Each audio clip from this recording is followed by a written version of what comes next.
It's one of our challenges, especially when it comes to the gender pay gap analysis, where it's like, we don't just want to say, okay, this is your gender pay gap, and that's the end of our relationship with the client. We want to try and look towards, this is your gender pay gap, here are your action points, here's how you can improve, and here's the value you're going to get at the end of that. Once you know what your organization is willing and able to pay for certain jobs, you can go into the processes. So then you can assess, hey, does the individual fulfill the requirements of a job?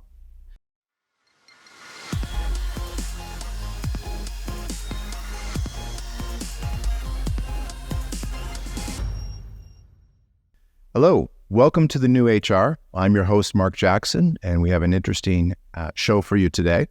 We have two guests, Philipp, who is the CEO of Gradar, and James, who is the managing director of Gradar.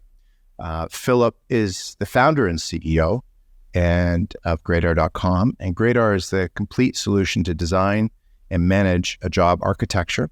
It's an affordable software that helps your business perform consistent job grading and establishes fair and transparent pay structures. Philipp has more than 8 years of experience as a consultant and HR manager with the international enterprises. Philipp is an expert in job grading, compensation, benefits, and benchmarking. And he's been an invited speaker about equal pay at several HR congresses. James Mackay is managing director at Gradar UK, a job evaluation engine, where he's been working full-time since August 2019. I imagine it's been a busy few years with the pandemic, and he has extensive experience in the field and has successfully managed the company's operations for over 3 years. Welcome, gentlemen. Thanks. Nice to meet you. Hi. So let's dive in, and either you feel it's free form, so feel free to jump in at any point. But perhaps Philipp, if you could just share a few things about your background and what has brought you to where you are today. Well, I started my career at IBM back in 2007 as an intern in an HR department.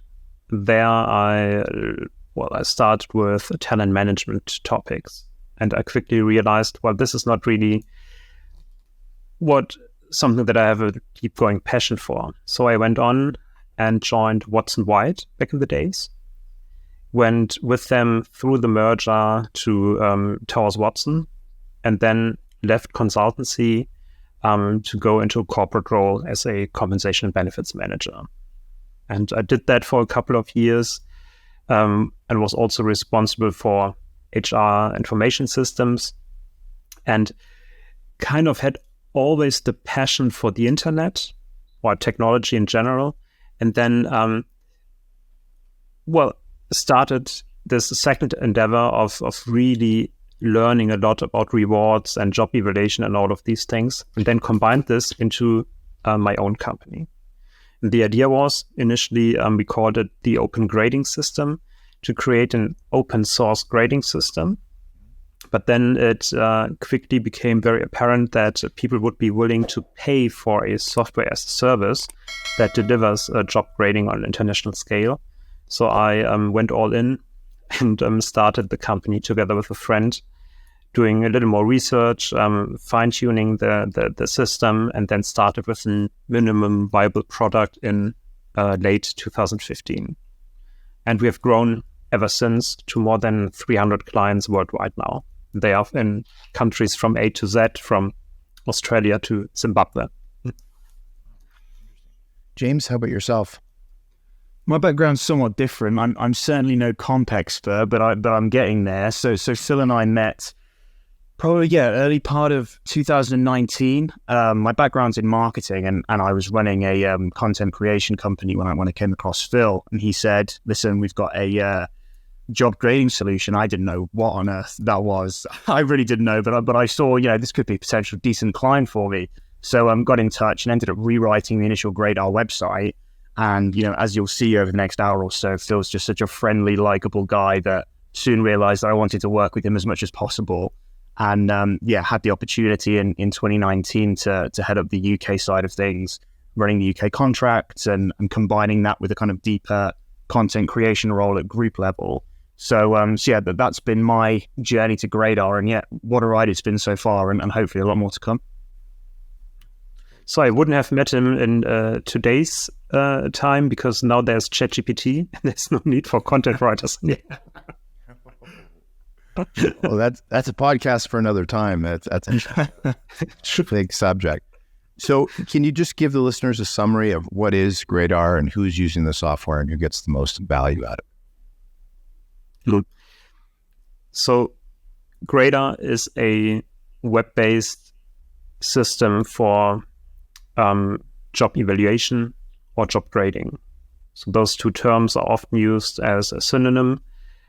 Some might say it's a point factor-based job grading system, because there are points in the background that would be collected for each job, to assess the value of the job internally, and are then converted into a grading structure. And this grading structure is predefined in our system. And job grading is typically used to determine the value or the worth of jobs in an organization. It doesn't translate directly into market data or benchmark data. This is a second step. So you could have this analysis, you could have this grading structure in your organization, and then start building organization bespoke pay bands that would define the organization's ability and willingness to pay for jobs of a certain worth. So this is a very European approach, which is also used in many international companies and many public service companies, or such as municipalities too. American companies, on the other hand, are often driven by a very market-oriented approach, where they would use several sources of market data to benchmark their jobs. So for them, it's often not so much about internal equity, but more about external alignment with market rates. And we bridge this. So we say, hey, there's the internal structure. So you can build your pay bands, but you can also translate this into market data. And we have aligned with a couple of vendors, such as Culpeper, who are able to provide us with market data for the jobs that are analyzed and evaluated in our system. Interesting. And you would also use the internal analysis, the internal grade structure, to determine whether you're paying equitably when it comes to the gender pay gap, or when it comes to analyzing the role that, for example, a job family plays. Okay. And the second part, in terms, just to modify what I asked, in terms of, I asked who gets the most value out of it. Could you also share if there's any commonality in terms of the people that find themselves appearing on your doorstep wanting help? Like, I just watched a quick video on your website, and it showed an Excel spreadsheet, which seemed kind of paralyzing. Like, so the people that come to you, where are they in their process? And I think it's typically rewards or compensation benefits professionals or HR generalists that are looking to optimize their job architecture or to introduce a job architecture. So that's, I think that's our target group in a way. It's less so someone with a background in recruiting or talent management, because we are talking to those who are really building the structures in an organization. So the job architecture, the grading structure, the pay bands, maybe the competency model, and these things. It's like you said in your intro, Mark, like we see ourselves as the complete solution to design and manage a job architecture. That's really the nuts and bolts of what we do. We call ourselves a job evaluation and compensation platform. We've got some great features like competency management, gender pay gap analysis, compensation structuring, benchmarking, etc. But really that job grading exercise is the foundation of that, and that's what comes first. That's how we see it. Yeah, it's interesting. I was also looking at your pricing structure, and you guys certainly are offering a lot of value for what you provide. I've been telling Phil to hike the prices. No, don't. So as experts in job grading, what are some common challenges that you've seen businesses face in this area? So I think this is a very exciting time for us because end of May, the European Union finally got an agreement on the new pay transparency or equal pay directive. And this directive is really asking organizations in Europe that have a minimum number of employees of 250 or 50 to analyze the gender pay gap and to use a job evaluation system if the gender pay gap is larger than 5% to determine jobs of equal value. So this is a huge topic. So this is creating a lot of demand, and it's definitely challenging many organizations out there. The value that we create for organizations is, this is the German in me talking. It's about bringing order to chaos. It's about building structures. It's about those pay bands. It's about maybe a title structure. It's about having a foundation for career pathing and all of these things. So that's the biggest value. It's hard to put that in numbers.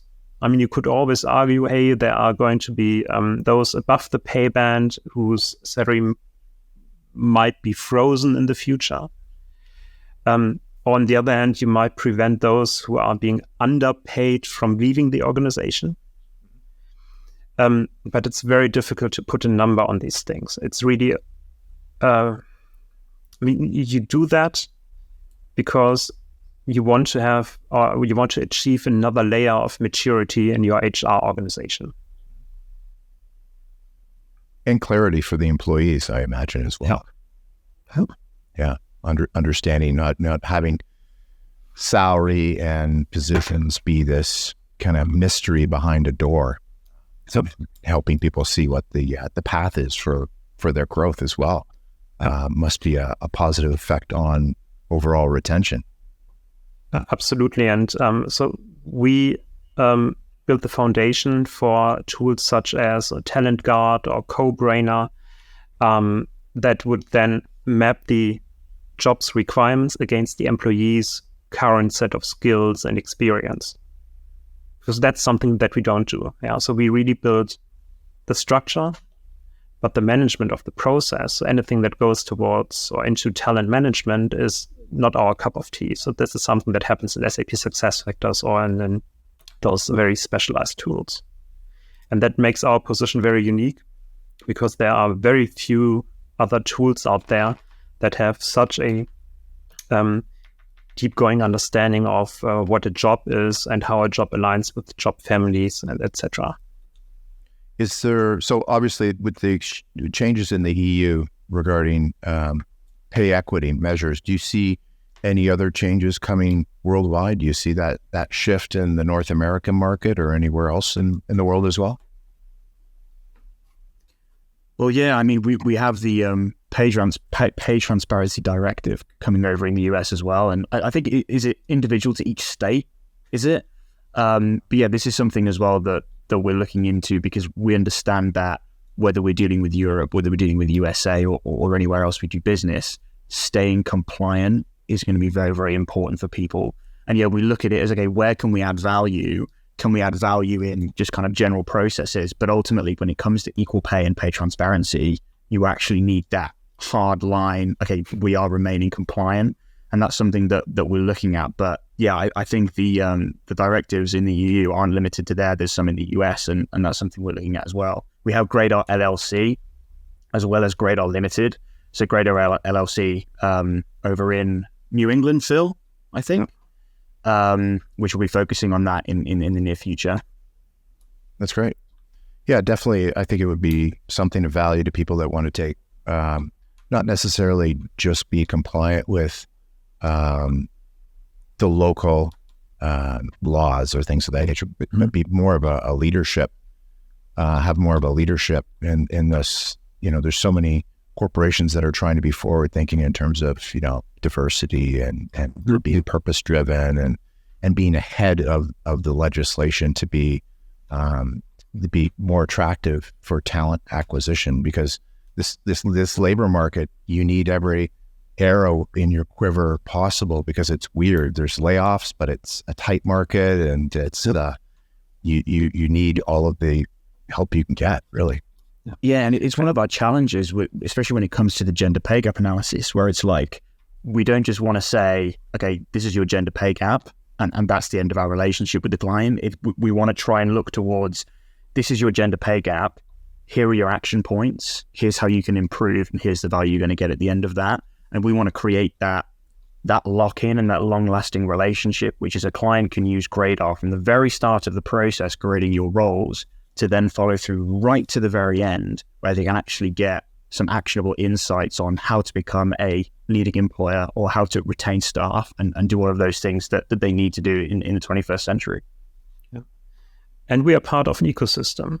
So when we design a job, when we evaluate a job, and by September, we will also be able to actually have an AI write job descriptions based on these job grading results. We can use this information to feed it into any kind of HRIS, which especially the mature ones need, like Workday or SAP SuccessFactors or Oracle. But we can also use this type of information about the value of a job to inform the analysis that a pay equity tool such as Syndio does. Yeah, because they need that information, and they don't have that information in their own system by default. So they need it from another source. Or we can inform the other tools, like I said, like Talent Guard or CoBrainer, that would do the mapping between jobs and employees, and then inform employees about their career options. So it's a very unique position that we're in, because all the other vendors out there are consultants that have software, but also a focus on selling consulting days. And our focus is on scaling through the number of licenses. So it's a very different approach to doing business. I agree. Just to back up just a tiny little bit, so could you explain for people that may not be aware about how compensation and benefits tie into the job grading process? James, do you want to take that one? No, you take it. Oh, okay. No, you do. Okay. So job evaluation is about determining the value of a job. And I think here we can differentiate between value and price. So the price of labor is something that can come from maybe a union agreement, from a shop agreement, from a labor agreement in some countries or industries, or from a market benchmark, or from your internal analysis. Because every organization kind of knows the price of labor because they are paying people right now. So with the value of the job and an alignment of employees to those grades, to those job grades, an alignment of market prices or the other sources, you really bring value and price together and can start determining or building pay bands or internal pay structures. So it's really it's about building structures when you start with some kind of job grading exercise. And then once you have the structure in place, once you know the price of labor, and once you know what your organization is willing and able to pay for certain jobs, you can go into the processes. So then you can assess, hey, does the individual fulfill the requirements of a job? And how much are we able and willing to pay for someone? And this is then, you would introduce then the process and the structures, which means you're then enabling justice in the organization. So we have distributional fairness, paying the same for equal work or work of equal value, and you're also doing it in a transparent and fair way. And both things will ensure that the management of pay is perceived as being done fairly.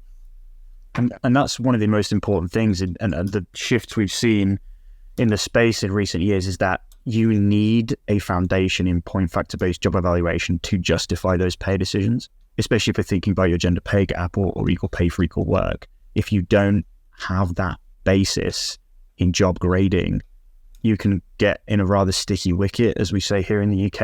It can cause you problems down the line. Yeah, interesting. That kind of ties into a question I was thinking about was, and actually you did publish a blog post, an amazing blog post on your website regarding inflation and how companies should review their pay structures. So can you just expand your thoughts on this topic while giving some tips for businesses? We'll include a link to the LinkedIn post and the blog posts in the future. But I was even wondering, should you be doing this annually or is it, is it reviewed over an ongoing basis? Yeah. Truth be told, I didn't read that one. So yeah, the thing is, I think it's best practice or very common practice when you are managing pay professionally to do an annual salary review. And this would incorporate checking on your, let's say, on your pay structure, whether it's still up to date or whether the price of labor has changed, be it internally or be it through some external data. So that's one thing. And then you would be looking at the individual employees and you would analyze, hey, has someone shown a better performance or a lot of engagement? So would someone be expecting maybe even a salary increase because they are improving over time? And this is something that is usually done annually. And with inflation, it's clear that we see an increase in the price of labor, which means organizations might have to adapt for their willingness to pay. So that's one thing. And this then has to reflect on the individual salaries too. And also, we need to take into account, especially if it is an international organization, that in some countries there is the requirement to kind of using the watering can across everyone to grant an index-based increase of pay. So that everybody gets some kind of inflation or index-based increase, and that this might reduce your budget for a merit-based increase. But this is the art of compensation and rewards management. It's really about balancing the different requirements of different populations, of different budgets, of the constraints that an organization has. And so I find that it's a very analytical field in HR, but there's also the human touch to it because you can't really ignore the individual at the end of the day, because you might lose someone if you don't make the right decision on increasing pay or setting the pay rate if there's a new hire.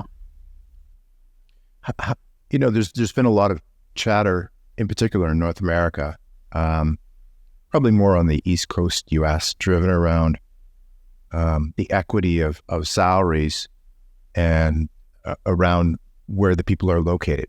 So you have high performers that are in the New York area. They're, earning like say 6-figure X working in New York City, which is extremely expensive. And now they've relocated to Toledo, Ohio or wherever, and they're doing their job remotely. How do you, I know this is a bit of a surprise question, but how do you factor in considering elements like that, or should you? What's the mix there? Well, it's a question for your pay philosophy. I know that our partner Culpepper has the ability to show market rates by pay zones. So you would get a different market rate for a job in New York, or pay zone 1, compared to Little Rock in Arkansas. So this is something, this type of data is available. But, and the same would be true when you look at data, let's say in Germany. So southern Germany with Munich definitely has a different level of pay than going to Dresden or Leipzig in Eastern Germany. But the question is, what do we pay for? Do we pay for the labor that is provided? And I mean, everyone does play their role in this big organizations. Everyone is a little cogwheel in this large organization. And if you can say, hey, James, through his position, delivers a certain value to the organization, then why not pay this person the same everywhere? Well, where does it stop? I mean, does it stop at the national border? So what about Canada? What about Mexico? Cost of living in Mexico might be much lower, and the market rate in Mexico might also be much lower than in the United States. What we have seen recently is that many organizations, especially American organizations that are not very mature yet, like startups, they tend to pay American rates to employees that are based in Europe. So actually, I was in Barcelona last week, and I met someone through a friend, and she works for an American startup and has this California-based pay, but lives in Barcelona. This obviously drives up rents and the cost of living for others in Barcelona, because she's able to afford things that she wouldn't be able to afford in California. This is a very interesting development, and I don't think that this type of development is very sustainable. So I think there still needs to be some kind of localization factor. And it's definitely the major one is based on country. And if you're in a very large country, you could really go state by state or maybe even city by city. The problem is there's not a lot of data to support this information. The more deeper you go into a certain geographical area, the less information is available to justify some kind of decision. And we are completely aware of this, because within the Gradar system, you can create locations and populations, and you can build pay bands specific to location, which can give you a bit more control over how you're running your rewards processes. So yeah, it's definitely something that needs to be considered. And the funny thing is that you might even have to differentiate based on the type of job. So if we're looking at unskilled or semi-skilled labor, which is very local, there's not a lot of competition for those job holders. But if you're looking at professional labor or management roles, then you're facing national or even international competition.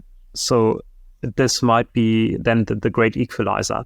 The more mobile or the more remote capable tasks are, the more likely it might become that the level of pay will also equalize over time. Interesting. Okay. Could you give us a bit of background in terms of some of the challenges that companies face when they're trying to achieve equal pay and how to best overcome them?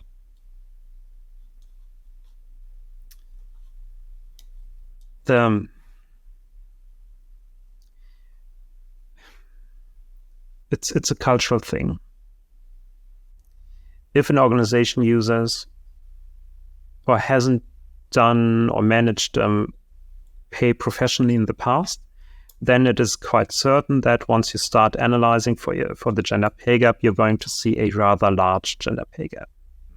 Be it an unadjusted gender pay gap that is just comparing an average of all male job holders with the average of all female job holders, or an adjusted gender pay gap that would take into account a grade, for example, or grade and job family for regression analysis. And this is something, speaking from our practical experience, the more conservative an organization is, the more likely it is that female job holders are on lower level jobs, and that all upper management, or actually all management jobs, are predominantly held by men. And this is the glass ceiling we are talking about. And as long as the organization doesn't smash this glass ceiling And as long as the top management doesn't take care that there are more women in higher ranking jobs, then it will be very, very difficult for them to really achieve equal pay or reduce the gender pay gap. From my own experience, I can tell that, my wife, we just had our third child, and she said that she wanted to return after 6 months, which is rather early for a German mother, in a 32-hour capacity per week. And this is something her employer denied, which is totally strange because the regular working hours are 40 hours. So this was a lot that she offered. And, we didn't want to argue about this or go to court. So we said, okay, she's going to start working for us, which is a great thing for the next 18 months, I would say.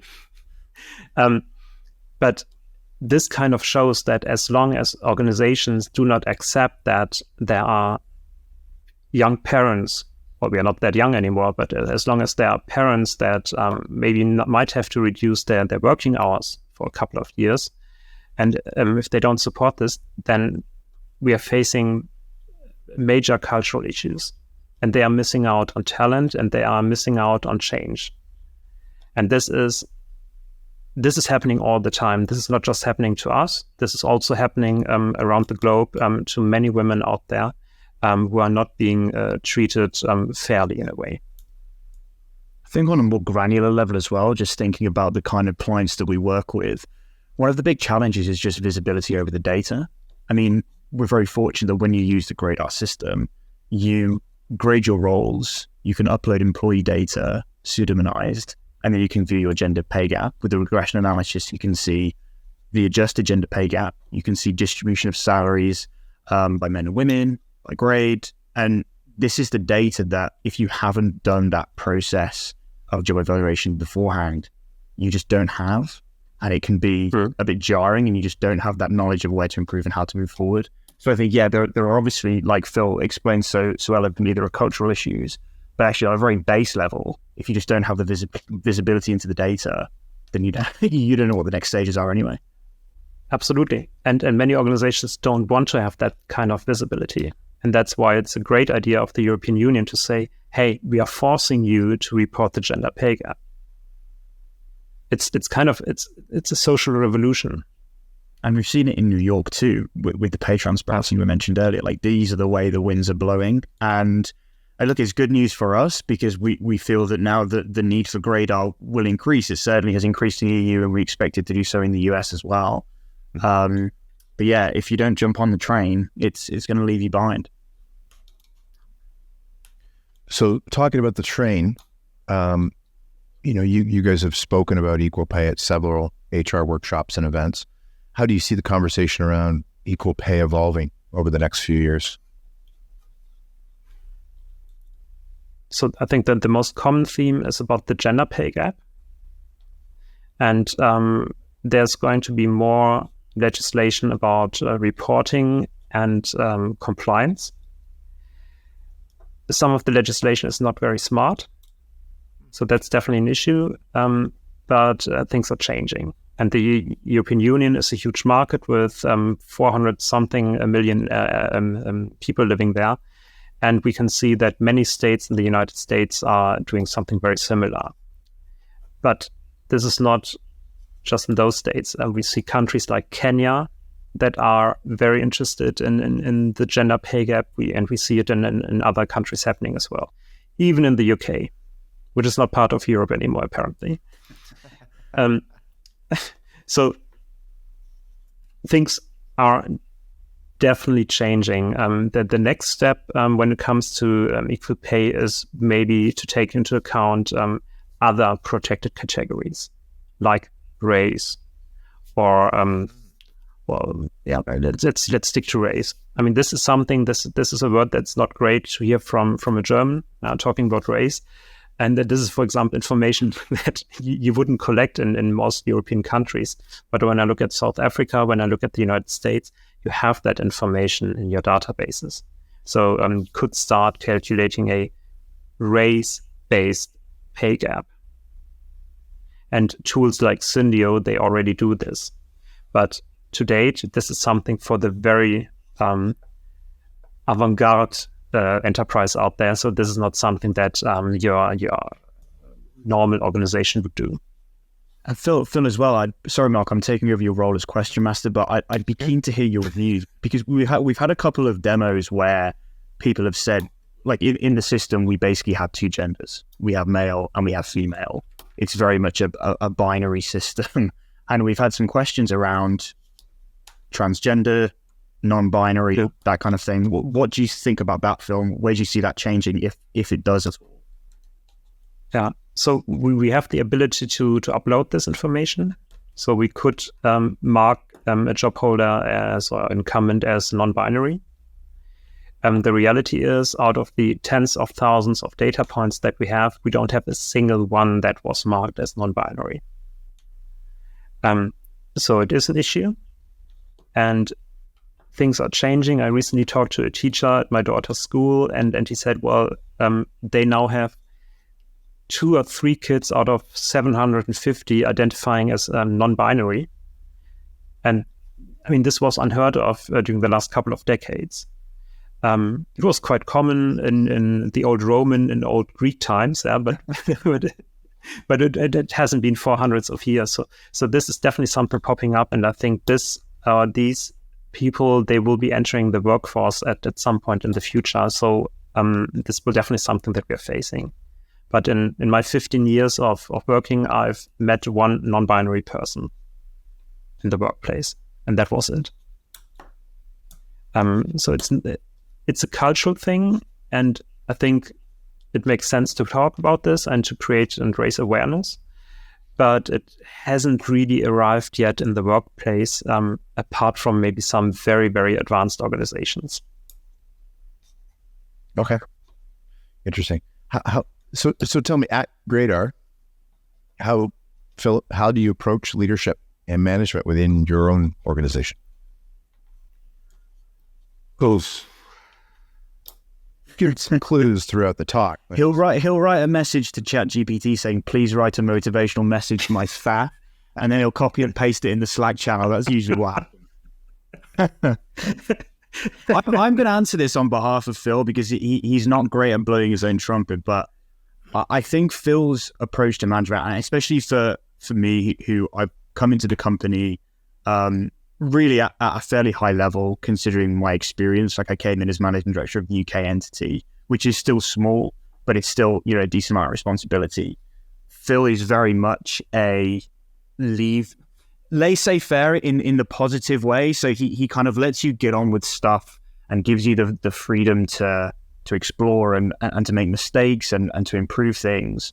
But he's also right behind you to give you a helping hand and to guide you in the right direction. He's very much the brains of the platform. And I think you'd admit you're not necessarily a man manager at your heart, but I think you've definitely managed to build a really small team that's tight knit, and everyone knows their roles and everyone kind of looks to you for guidance. And I think you've done a cracking job, considering you just spend most of your time in your basement building software.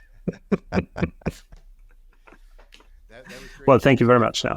I think, James, you just increased a pay band with that. Thank you. Yeah, I hope so. That was my target for the session. So how do you balance, Phil, maybe could you share on this? How do you balance the needs of the business with the needs and concerns of employees when making decisions about pay and benefits? Yeah. Well, it's very easy. I don't pay myself much, so everything that we earn goes into the pockets of the employees. And I think that's another thing. Employees come first, or team members come first, and this is something that's very important to me in our organization. But well, at some point I might have to increase my own salary too, but we are not there yet. And I think we are actually paying market-going rates that compete with larger organizations, not with the FANGs like Facebook and Google, etc., because they are off the charts, but with other organizations, definitely. And we are probably even paying better than most startups and scale-ups that we compete with. So that's one thing. And this is really about putting employees first and giving them a lot of freedom to act and take personal leave whenever they need to pick up their kids from school, from kindergarten or whatever. So this is something that we do internally. And this is probably the humanist speaking in me. And this is something that when we build pay bands for organizations or when we help them with that, this is also something that always plays a role, kind of putting employees first within the limits of a budget. And just touching on Leadership. almost, yeah, absolutely. And just kind of on the point before as well, it almost sounds cliche, but Phil has built a family and Gradar, like I said, is a very tight-knit team. I think there's 15 of us all told. And it very much has been an employee-first mentality, and the development of the software is still a priority. And we're always looking to move forward, but fundamentally, it's about keeping those employees happy and making sure that everybody understands their roles and feels valued. And I think that's something that Phil has done very, very well. And the same is true for our 50 plus partners that we have across the globe. So we met our partners in Barcelona last week for the first time. And just before COVID hit, I went to Romania to meet our partner there.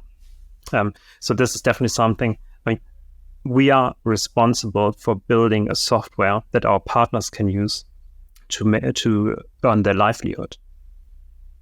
And this is a responsibility we don't take lightly. So it is important, and we have partners that depend on us to make a living. So it's not just those 15 people in our organization, but it's those 100 or 150 out there using Gradar in their projects. And look, we want to have fun. I think that's something that I've noticed coming into the organization is that we are software lovers at heart, and we want to have fun developing it. We want to meet people. We want to do podcasts like this. We want to go and visit our partners, and we kind of want to build a fun way of doing business with a bit of a disruptive product. And I think that's what kind of keeps us driving on is that, we're enjoying the progress the software's making. We want to make more license revenue, but actually we do want to have fun and we do want to enjoy what we do. And I think we do. But he does, I don't. That's because you work twice as hard as me. That's why. So looking ahead, what plans do you have for Gradar? You recently announced your updated user interface, and you actually talked about some September plans. Any new feature developments that in the works that you can share? How long have you got? Because Phil will go on for hours, especially about AI. That's what's next, right? Well, share what you'd like to share. Yeah. So, I mean, it's that there are some strategic initiatives. So one initiative is to build more interfaces to HRIS, because it's finally possible to do this. I've always imagined using some kind of smartphone technology or tablet technology to stay in touch with other people. Just yesterday evening, I talked to someone in Alaska in real time with high definition video, chatting about benchmark data and all of these things. So it's just amazing what you can do nowadays. And the same is true when you start connecting to other systems I started building integrations based on CSV files that were uploaded to an FTP server somewhere and then downloaded again and passed into another system. So this happened overnight and was no way in real time. And now you have this REST-based technology, you have those webhooks to actually exchange data in real time.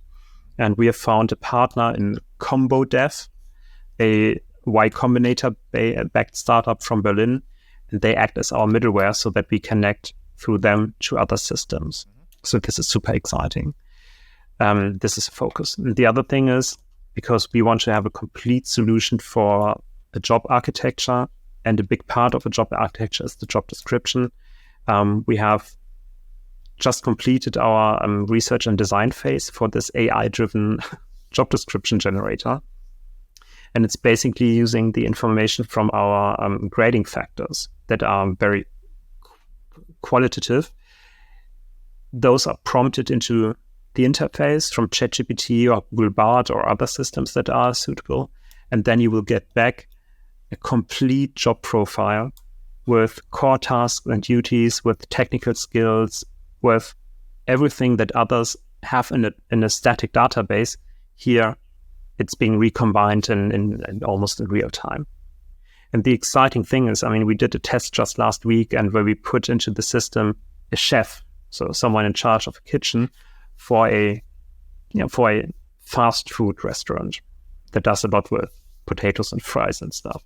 The funny thing is, it was not a generic chef description of the core tasks, but it was actually made in line with the company name. So it was about cutting potatoes, boiling them, frying them, and preparing the sauce for the fries. So this is absolutely amazing what artificial intelligence can do today. And we are exploring this, and we're going to turn this into a product by September. So this has another high priority. And apart from that, there are always improvements to be done, but those are the things before we start going into more work on reporting for the gender pay gap and so on, as required by the European Union or other legislators.